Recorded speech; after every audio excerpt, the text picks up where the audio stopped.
The political atmosphere in the north has reached a boiling point following widespread reports concerning the defection of Governor Abba Yusuf from the new Nigeria People's Party to the ruling All Progressives Congress. This move, which has been the subject of intense speculation for several days, is being viewed by many as a watershed moment that could fundamentally alter the road to the 2027 general elections. The streets of Kano are buzzing with discussions as citizens and analysts alike weigh the implications of a sitting governor moving from an opposition platform to the party at the center. The reports emerging today indicate that the decision has not been without its share of drama and controversy. According to details released by various news outlets this morning, the national leader of the new Nigeria People's Party, Senator Rabiu Musa Kwankwaso, has found himself at the center of the narrative. In a statement issued by his media aide, Saifullahi Hassan, Kwankwaso has publicly addressed the rumors, clarifying his stance amid reports that he had endorsed the governor's move. The former governor of Kano State was reported to have held a high-level meeting at his residence on Wednesday, where he expressed that any major political shift must come with solid assurances regarding the future of the state and the welfare of his vast pool of supporters. This internal tension within the Kwankwasia movement highlights the delicate nature of political alliances in a state as strategically important as Kano. While the political elite navigate these complex negotiations, the security situation around the Kano State Government House has been noticeably heightened. Security personnel from the Nigeria Police Force and the Department of State Services have been deployed to strategic points to maintain order and prevent any potential unrest that could arise from the shifting political loyalties.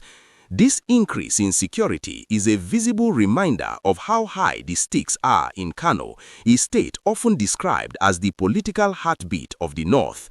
The human impact of such political shifts is felt deeply by the local population, who often find themselves caught between the competing interests of powerful political blocs.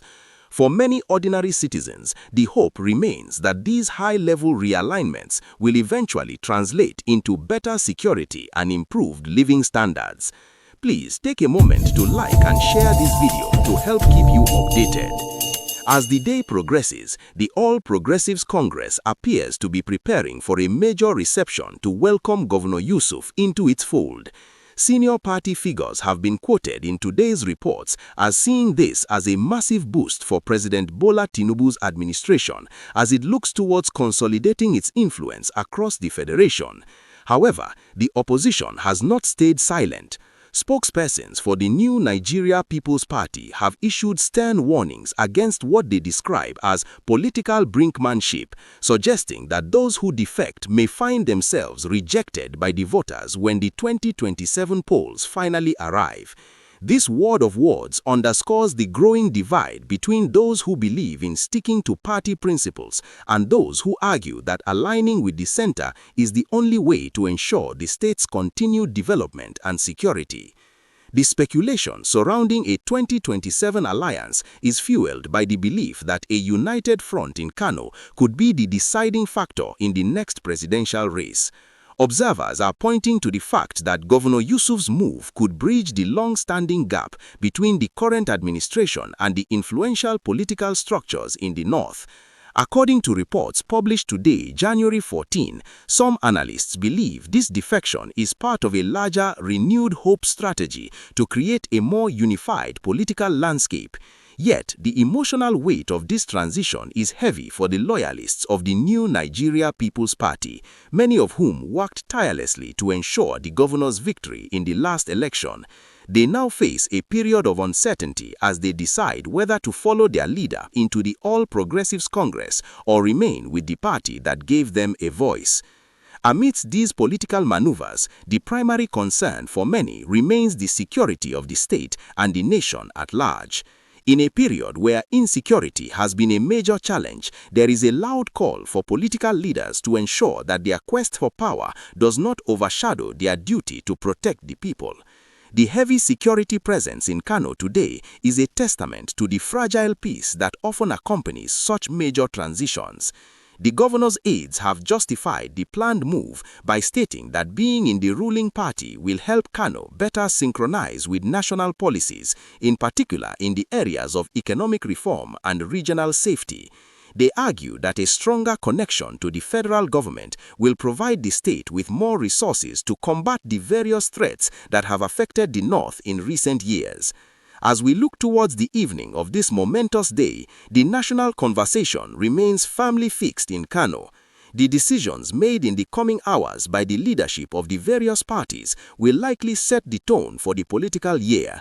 Whether this move leads to a more stable alliance or sparks further fragmentation within the opposition is a question that only time will answer. For now, the people of Kano wait and watch, hoping that whatever the political outcome, their safety and prosperity will remain the top priority of those in power.